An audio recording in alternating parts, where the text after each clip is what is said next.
On the morning of July 11th, 1943, paratroopers from the 82nd Airborne Division crouched behind crumbling stone walls on the outskirts of Gela, Sicily, watching German tanks roll toward the beach where American soldiers were still wading ashore. The tanks were Panzers from the Hermann Göring Division, their engines growling as they advanced through the morning dust. The German column stretched back along the road, armor and infantry moving in coordinated waves toward the vulnerable beachhead. Behind the tanks came German soldiers, rifles ready, advancing with the confidence of men who had conquered most of Europe. The American beachhead was less than a mile away. Landing craft were still depositing soldiers onto the sand. Supply ships sat offshore, unable to leave until they finished unloading. If those tanks reached the shore, they would slaughter thousands of men caught in the open. The entire invasion could fail here, on this dusty Sicilian road, in the next hour. The paratroopers had been in Sicily for barely 19 hours. Most had never seen enemy soldiers before. Most had never experienced combat. And the only weapon they had that could possibly stop a German tank was a 5-foot metal tube that many of them had never even fired before. It was called the M1 rocket launcher. The official designation was Launcher, Rocket, Anti-Tank, 2.36-inch M1. But the soldiers had already given it a different name. They called it the Bazooka, after a strange musical instrument played by a radio comedian named Bob Burns. The name sounded almost silly. The weapon was anything but. Most of these men had fired only a handful of practice rounds with this weapon during training. Now they were expected to use it against the Hermann Göring Division, one of the most feared armoured units in the German military, veterans of campaigns across Europe and North Africa. What happened over the next several hours would prove that the balance of power between infantry and armour had fundamentally changed, and the Germans, who had dominated tank warfare for 3 years, were about to learn that lesson in the most brutal way possible. Before the bazooka existed, an infantryman facing a tank had almost no options. He could run, he could hide, or he could die. Those were the choices. The mathematics of infantry versus armour in 1941 were simple and terrifying. A German Panzer III weighed over 20 tons. It carried a 50mm cannon that could destroy anything in its path. Its machine guns could sweep an entire field of advancing infantry. Its armour could stop rifle bullets, machine gun fire, even hand grenades. A single tank could scatter an entire infantry company. A platoon of tanks could break through defensive lines that had held for weeks. The psychological impact was devastating. Infantry soldiers who saw tanks approaching often simply ran. They knew their weapons were useless. They knew that standing their ground meant death. Tank crews sometimes reported advancing through enemy positions without firing a shot because the infantry had fled at the first sight of armour.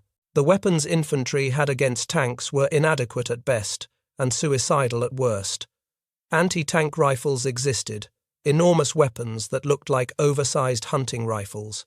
The German Panzer 39 fired a 7.92mm tungsten core round that could penetrate maybe 25mm of armour at close range. The British boys' anti-tank rifle was even larger, firing a 14.5mm round. Both weapons weighed nearly 40 pounds. Both required soldiers to fire from exposed positions, lying prone or kneeling, making themselves easy targets for tank machine guns. And both were becoming obsolete as tank armour grew thicker. By 1942, anti-tank rifles could barely scratch the front armour of newer German tanks. Taube anti-tank guns were more effective. The American 37mm gun, and later the 57mm gun, could penetrate tank armour from reasonable distances. But these weapons had critical limitations. They required tow vehicles or horses to move. Setting them up took valuable minutes. Once positioned, they could not be quickly relocated if tanks changed direction. Gun crews were terribly vulnerable to enemy fire, and the guns were heavy, expensive, and available only in limited numbers. The most common method for infantry to destroy a tank was also the most desperate. Soldiers could attack tanks with mines, grenades, or explosive charges. But this required getting within arm's reach of an enemy vehicle. Some armies issued magnetic mines that could be attached to tank hulls. Others developed improvised explosives that soldiers could throw or place manually. All of these methods required a soldier to run up to a tank that was firing machine guns and cannon, place an explosive device while under fire, and somehow escape before detonation. The survival rate for soldiers attempting this was catastrophic. Studies after the war estimated that fewer than 1 in 5 soldiers who attempted close assault on tanks survived the experience. For every tank destroyed by infantry close assault, 3 or 4 soldiers died. American military planners understood they had a critical gap in their capabilities. German Panzers had crushed Poland in 27 days. They had broken through France, with its massive fortifications and large army, in just 6 weeks. They had pushed deep into the Soviet Union, destroying entire armies, capturing millions of soldiers. Everywhere the panzers went, infantry scattered before them. The United States Army needed a weapon that could give a single soldier the power to stop a tank. It needed to be portable, light enough for 1 or 2 men to carry. It needed to be simple to operate, usable by draftees with minimal training. It needed to be cheap to produce in the massive quantities that American industry could provide. And it needed to be devastating on impact, capable of penetrating the armor of modern tanks. In 1941, no such weapon existed anywhere in the world. The solution came from 2 Army officers working in a cramped workshop at the Aberdeen Proving Ground in Maryland, and later at a small facility in Indian Head, Maryland. Major Leslie Alfred Skinner, who would later retire as a colonel, was a West Point graduate, class of 1924, who had been fascinated with rockets since childhood. In 1915, as a 15-year-old living on a military base where his father served as an army surgeon, young Leslie had experimented with homemade rockets. One experiment went badly wrong, setting fire to the roof of the base hospital at Fort Strong, Massachusetts. His father forbade any further rocket experiments, but the fascination never left him. Skinner studied at West Point, qualified as an airship pilot, and eventually found his way into the Army's rocket research program. By 1940, he was running a nearly non-existent program with almost no funding, no staff, and no clear direction. His entire team consisted of himself and 1 assistant, a young second lieutenant named Edward Uhl.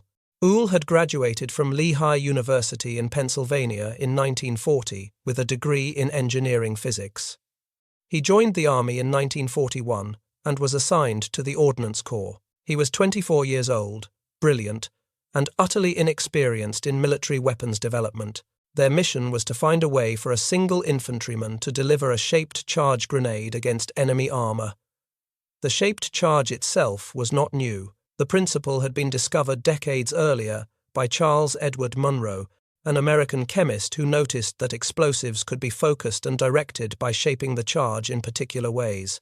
By hollowing out the front of an explosive charge and lining it with metal, the detonation would produce a concentrated jet of superheated gas and molten metal that could punch through armor like a blowtorch through butter.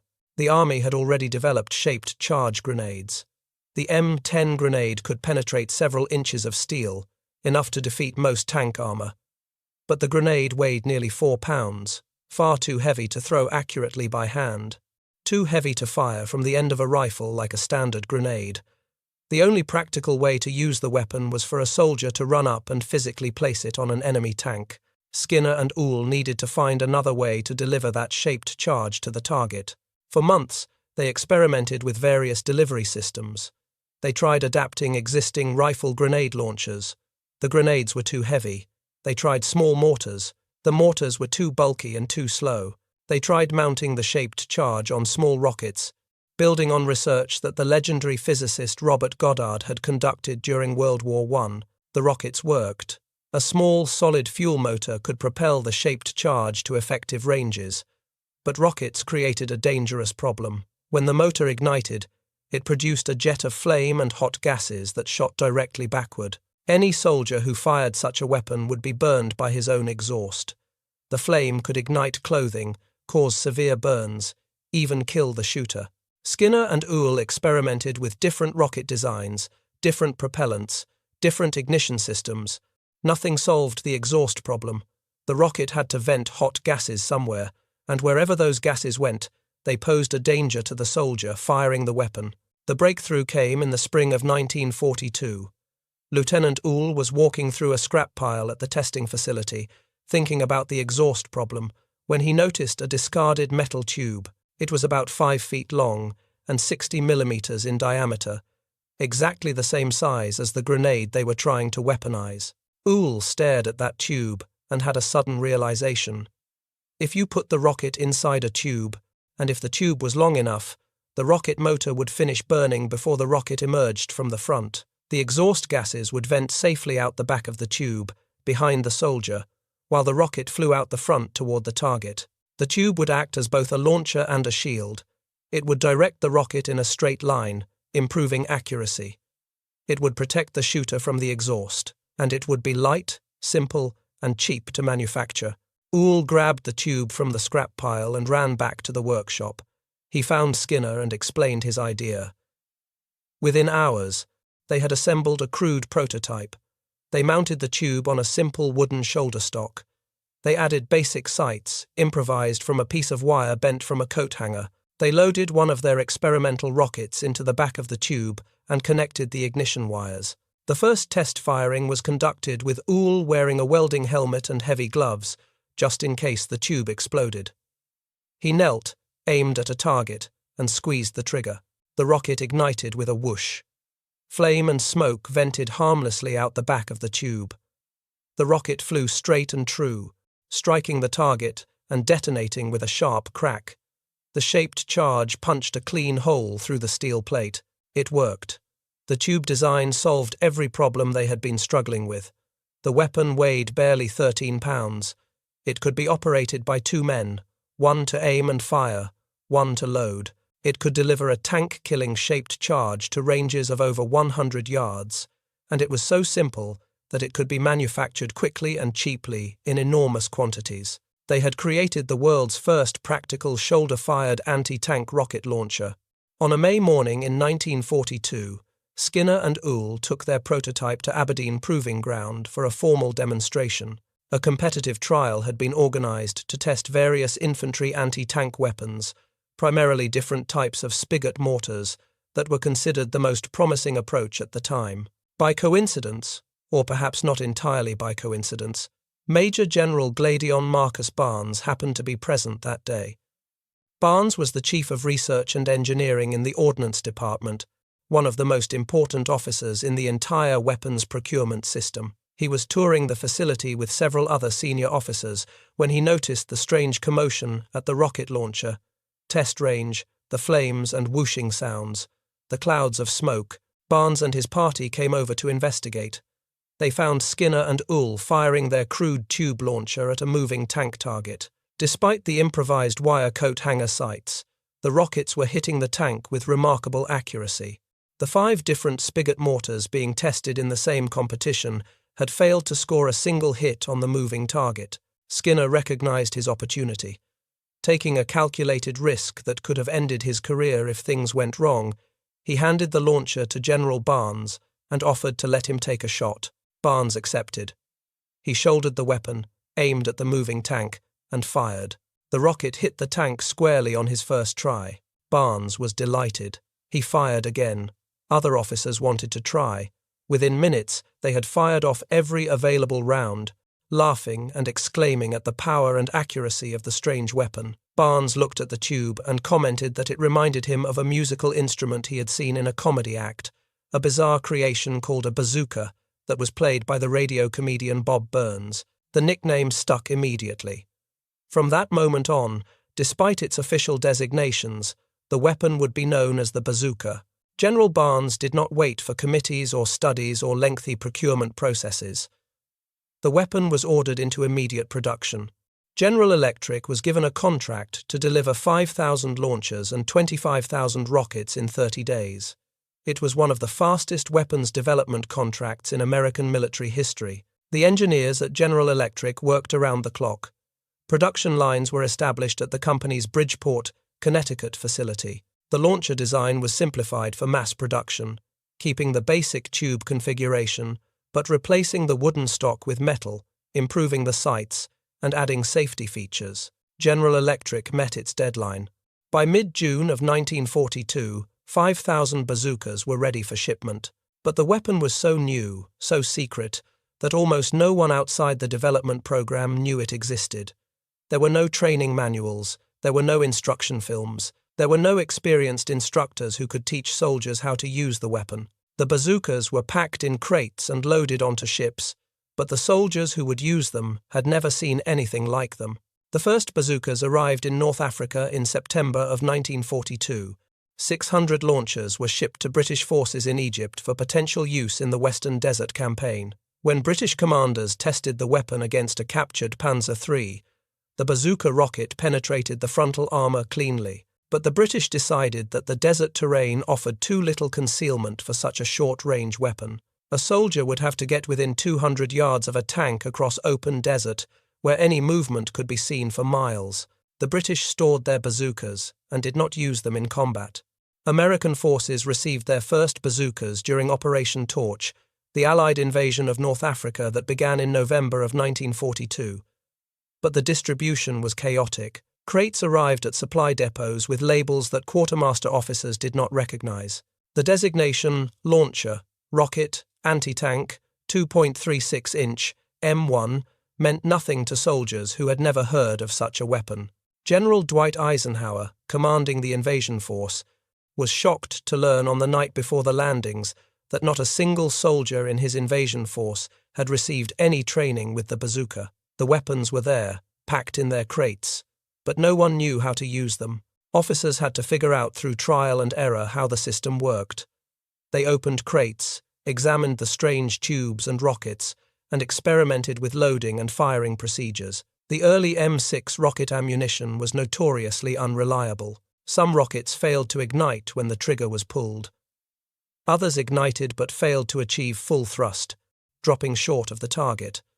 A few detonated prematurely in the tube, injuring or killing the soldiers firing them. Despite these problems, the bazooka began to prove its value.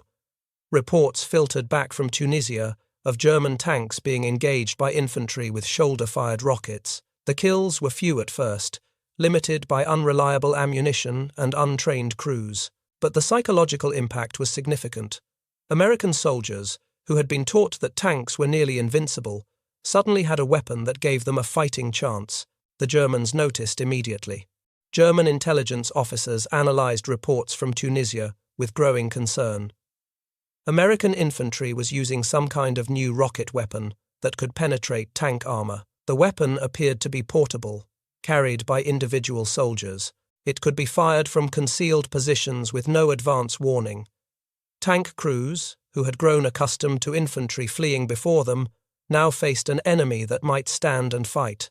In late 1942 and early 1943, German forces captured several intact bazookas from American units in North Africa and from Soviet forces who had received some through Lend-Lease on the Eastern Front. The captured weapons were shipped back to Germany for immediate analysis.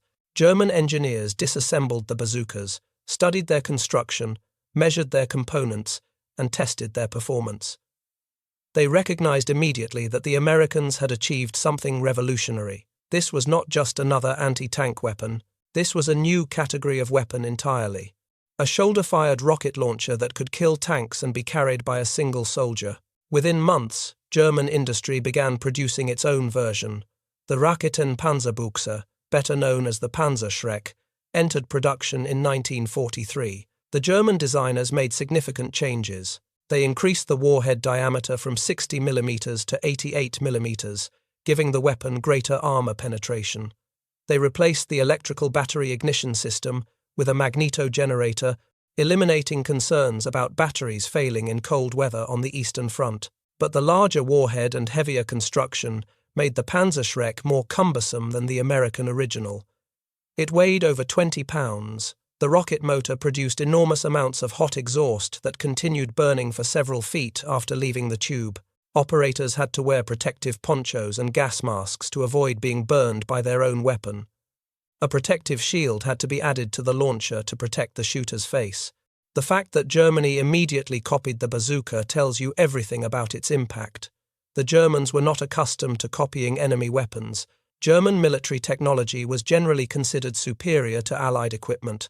German tanks, aircraft, and weapons were the standard against which others were measured. The Wehrmacht's engineering prowess had produced the Tiger tank, the Me-262 jet fighter, the V-2 rocket. German industry was a source of national pride, but the bazooka filled a gap that German designers had not solved. The Germans had been working on their own infantry anti-tank weapons, including the Panzerfaust series of disposable launchers and the earlier Pupschen rocket gun, but they recognized that the American bazooka design was superior in important ways. It was reusable, allowing a two-man team to fire multiple rockets without discarding their launcher. It was more accurate than the Panzerfaust, with sights that allowed aimed fire at moving targets.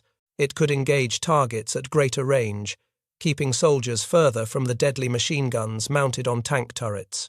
German engineers studied the captured bazookas with professional admiration. The simplicity of the design impressed them. The Americans had solved the infantry anti-tank problem with elegant economy, using basic materials and straightforward engineering. The tube, the rocket, the electrical ignition system, all were simple enough to be mass-produced in enormous quantities, yet effective enough to threaten any tank on the battlefield. By copying and enlarging the bazooka, Germany acknowledged that the Americans had achieved a genuine breakthrough in weapons technology. The age of infantry hiding from tanks was ending. The age of infantry hunting tanks had begun. This shift in the balance of power would reshape how armies thought about armored warfare for generations to come. Back in Sicily, on that morning of July 11th, 1943, the soldiers of the 82nd Airborne Division were about to demonstrate what that change meant in practice. The paratroopers had jumped into Sicily during the night of July 9th to 10th, preceding the beach landings. Their mission was to seize key terrain, disrupt German communications, and prevent counterattacks against the invasion beaches. But the airborne operation had been badly scattered. High winds had blown transport aircraft off course. Many paratroopers had landed miles from their designated drop zones. Units were fragmented across the Sicilian countryside, small groups of lost soldiers trying to find each other in the darkness. Colonel James Gavin, commanding the 505th Parachute Infantry Regiment, spent the pre-dawn hours gathering scattered paratroopers. By morning, he had assembled several hundred men near the key crossroads at Piazza Ridge, overlooking the routes that German reinforcements would use to attack the invasion beaches. Gavin's force was badly outnumbered and outgunned. They had no tanks, no artillery support beyond a few Pak 75mm howitzers that had been dropped with them. Their anti-tank capability consisted of a handful of bazooka teams equipped with the newer M1A1 launchers and improved M6A1 rockets that had better reliability than the earlier ammunition. When German tanks appeared on the morning of July 11th, rolling toward the vulnerable beaches, Gavin faced a stark choice. He could withdraw and let the tanks pass, preserving his force but possibly dooming the entire invasion. Or he could fight, with inadequate weapons and untested soldiers, against one of Germany's elite armoured divisions. Gavin chose to fight. The tanks that appeared belonged to the Hermann Göring Division, a Luftwaffe Panzer unit that had fought across North Africa. They were battle-hardened veterans in well-maintained tanks, supported by experienced infantry. Among their vehicles were Tiger I tanks from Schwere Panzer Abteilung 504, the massive heavy tanks that had terrorized Allied forces since their introduction in 1942. The Tiger was a monster. It weighed over 56 tons, dwarfing the American Sherman tanks that weighed barely 30. Its 88mm main gun was the most powerful tank cannon in the world, capable of destroying any Allied tank at ranges exceeding a mile. Its frontal armor was 100mm thick, effectively impervious to most Allied anti-tank weapons. American tankers had been warned that engaging a Tiger from the front was suicide. Against these behemoths, Gavin had paratroopers with rifles, a few light artillery pieces, and bazooka teams that had limited experience firing their weapons at actual enemy tanks. Gavin ordered his men to let the tanks come close. The terrain around Piazza Ridge offered advantages that infantry could exploit. Stone walls bordered the fields, olive groves provided concealment, farmhouses and outbuildings created strongpoints. A force that knew how to use this terrain could hurt an enemy that tried to push through without proper reconnaissance. The paratroopers spread out into positions that maximized their advantages. Bazooka teams were placed where they could hit tanks from the sides and rear, where the armor was thinner. Riflemen and machine gunners were positioned to keep German infantry away from the bazooka teams. The pack howitzers were dug in to provide direct fire support. The German tanks advanced confidently. They were accustomed to infantry fleeing before them. Across Europe, soldiers had learned that standing against tanks was futile. The Americans would run, as others had run, and the tanks would roll through to the beaches. But the Americans did not run. When the first panzers entered the engagement zone, Gavin's men opened fire. Machine guns raked the German infantry. Mortars dropped rounds among the advancing soldiers. And from concealed positions throughout the battlefield, bazooka teams began engaging the tanks. Rockets streaked across the Sicilian morning and slammed into tank hulls. Not every shot penetrated. The original M6 rockets could penetrate about 60 millimeters of armor, roughly 2.5 inches, which was sufficient against the sides and rear of most German medium tanks, but inadequate against frontal armor or the heavy Tigers. The improved M6A1 rockets performed somewhat better. Bazooka teams had to aim carefully, targeting the thinner armor plates, the tracks, the engine compartments. Not every hit disabled a tank. Some rockets struck at bad angles and deflected away. Others penetrated but failed to cause critical damage. But enough rounds found their marks to throw the German advance into chaos. The psychological effect on the German tankers was profound. They had expected to crush these scattered paratroopers in minutes. Instead, they were taking losses from weapons they had never encountered in combat before. Rockets were coming from multiple directions. Every stone wall, every building, every patch of vegetation could hide a soldier with a bazooka. Tank commanders began to hesitate. The confident advance slowed. Crews that had been pressing forward aggressively became cautious, scanning constantly for hidden threats. The fear of an unseen rocket, fired by a concealed soldier from close range, changed how the Germans fought. The battle at Piazza Ridge continued through the morning. The Germans pushed forward, the Americans fell back to new positions, and the fighting swirled across the ridge. Both sides took casualties. At times, the outcome hung in the balance, but the German armoured advance never achieved the breakthrough it needed. By afternoon, reinforcements from the beach had begun reaching Gavin's position. American Sherman tanks joined the fight. Artillery support became available. The balance shifted. The Hermann Goering division withdrew to regroup. The American beachhead was secure. The battle at Piazza Ridge was not a decisive victory in the traditional sense. It was a delaying action, a desperate stand by outnumbered paratroopers. But it demonstrated something new. Infantry equipped with bazookas could fight tanks and survive. The old equation, where armor always defeated infantry, no longer applied. Word spread through German armored units. American infantry now carried weapons that could kill tanks.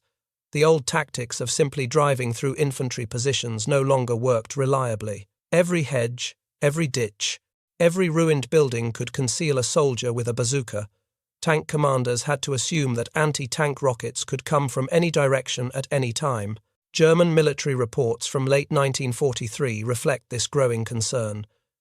Tank crews were ordered to avoid operating without close infantry support.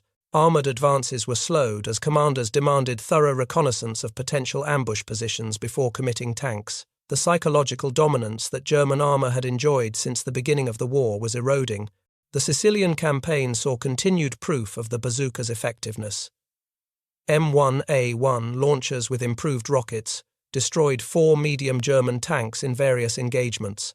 In one notable action during the broader Sicily campaign, a bazooka team even knocked out a Tiger I heavy tank through an improbable hit on a weak point on the massive vehicle. Captain Murray Pulver, of the 120th Infantry Regiment, earned the Distinguished Service Cross for his actions in France in July 1944, during which he used a bazooka to knock out enemy tanks that were threatening his platoon.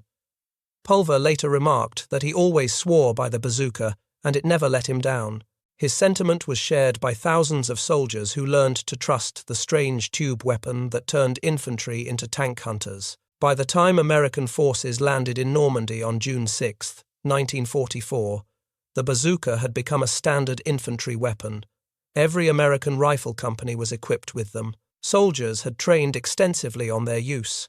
The improved M9 launcher with its magneto-ignition system had replaced the battery-powered M1 series, eliminating problems with dead batteries and unreliable electrical connections.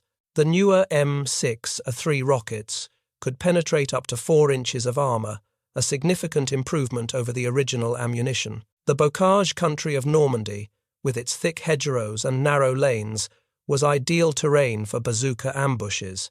Every field was enclosed by ancient earthen banks topped with dense vegetation that had grown for centuries. These hedgerows were not simple hedge fences. They were substantial barriers, sometimes 6 feet thick and 8 feet tall, with root systems so dense that even tanks had difficulty breaking through. German tank crews found themselves in a nightmare landscape where visibility was measured in yards, not hundreds of yards. Every field entrance was a potential ambush point. Every hedgerow could conceal an enemy, and American soldiers with bazookas had learned to use this terrain with devastating effectiveness. Bazooka teams adopted tactics that maximized their advantages. They would hide in the hedgerows, allowing tanks to pass, then fire at the vulnerable rear armor. They would position themselves at field entrances, waiting for tanks to commit to pushing through narrow gaps where they could not turn or maneuver. They would work in teams, with multiple bazookas engaging the same target from different angles. The bocage earned a grim nickname among the soldiers who fought there. They called it the Green Hell, not because of the terrain itself, but because of what waited in that terrain. The constant fear of a bazooka rocket coming from an unseen position wore on tank crews. The stress was relentless. Even when no rockets came, the fear that they might come at any moment kept crews on edge. Sleep became difficult. Appetites diminished. Commanders who had been aggressive and confident became cautious and hesitant. The psychological burden fell heaviest on the tank commanders, who rode with their heads exposed above the turret hatch. Standard German doctrine called for commanders to observe the battlefield from this exposed position to maintain situational awareness. But in the bocage, an exposed head was a target for American snipers and a tempting aim point for bazooka teams. Commanders who kept their hatches closed had better protection but worse visibility, making them more vulnerable to ambush. Tank crews began developing coping mechanisms. Some crews welded additional armor plates to their vehicles, scavenging metal from destroyed equipment or abandoned buildings. Others piled sandbags on their hulls, hoping to detonate shaped charge warheads before they could penetrate the main armor. Neither solution was particularly effective, but both demonstrated the psychological impact of the bazooka threat. Some German tank commanders refused to advance without extensive infantry screening. Others insisted on thorough reconnaissance of every field and hedgerow before committing their vehicles. The tempo of German armoured operations slowed dramatically as fear of bazooka ambushes constrained tactical options. Attacks that should have been completed in hours stretched into days. Advances that should have covered miles stalled after hundreds of yards. Technical Sergeant Van Thomas Barfoot of the 45th Infantry Division demonstrated what a skilled and courageous soldier could accomplish with a bazooka during the Italian campaign. On May 23, 1944, near the town of Carano during the breakout from the Anzio beachhead, Barfoot's company was defending positions when 3 German Mark VI tanks attacked. Barfoot assessed the situation with the calm of a veteran. He had been fighting since Sicily. He knew what bazookas could and could not do. He knew that engaging heavy tanks required getting dangerously close and aiming precisely at vulnerable points. He grabbed a bazooka and ammunition and moved to an exposed position directly in front of the advancing tanks. While his comrades took cover, Barfoot knelt in the open, presenting himself as a target, and waited for the tanks to come within effective range. From a distance of just 75 yards, barely more than the length of a football field, Barfoot fired his first rocket. The round struck the lead tank squarely on its track assembly. The track shattered. The massive tank ground to a halt, unable to move. The other 2 tanks began turning toward the flanks, seeking to outmaneuver the threat. As they moved, the crew of the disabled tank opened their hatches and attempted to escape. Barfoot dropped the bazooka, grabbed his Thompson submachine gun, and killed 3 German tankers before they could reach cover.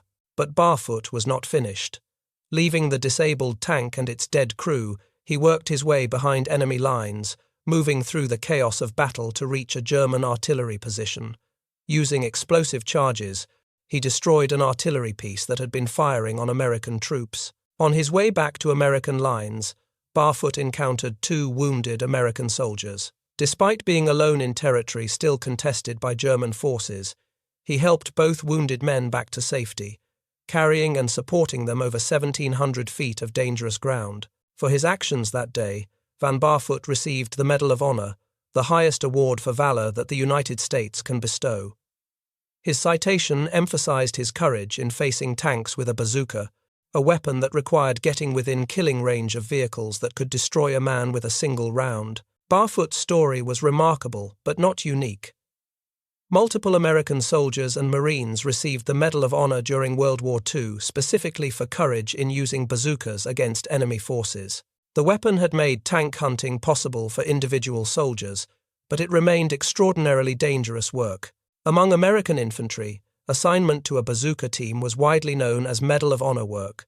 The term contained both admiration and grim humor. Everyone understood that earning a Medal of Honor often meant dying in the attempt. Bazooka teams had to get close to their targets. They had to expose themselves to return fire. They had to hold their positions while multi-ton armored vehicles bore down on them. Casualties among bazooka teams were severe throughout the war.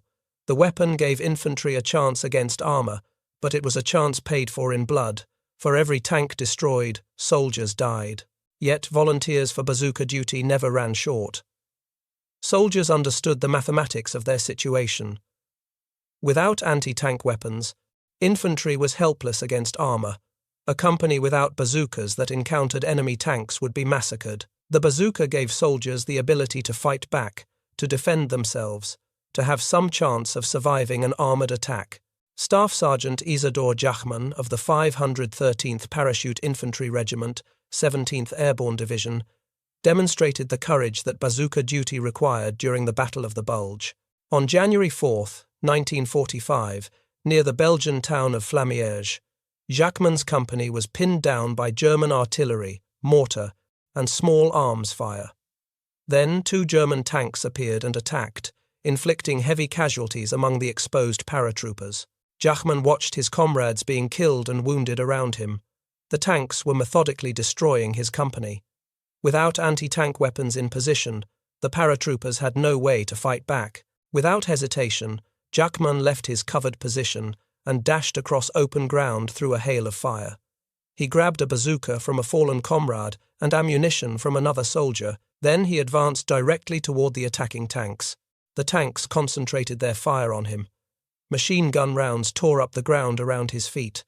The tank main guns swung toward this single soldier, running at them with a tube on his shoulder.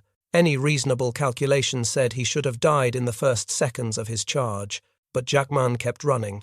He reached effective range, aimed, and fired. His rocket struck the first tank and damaged it enough to force it to withdraw.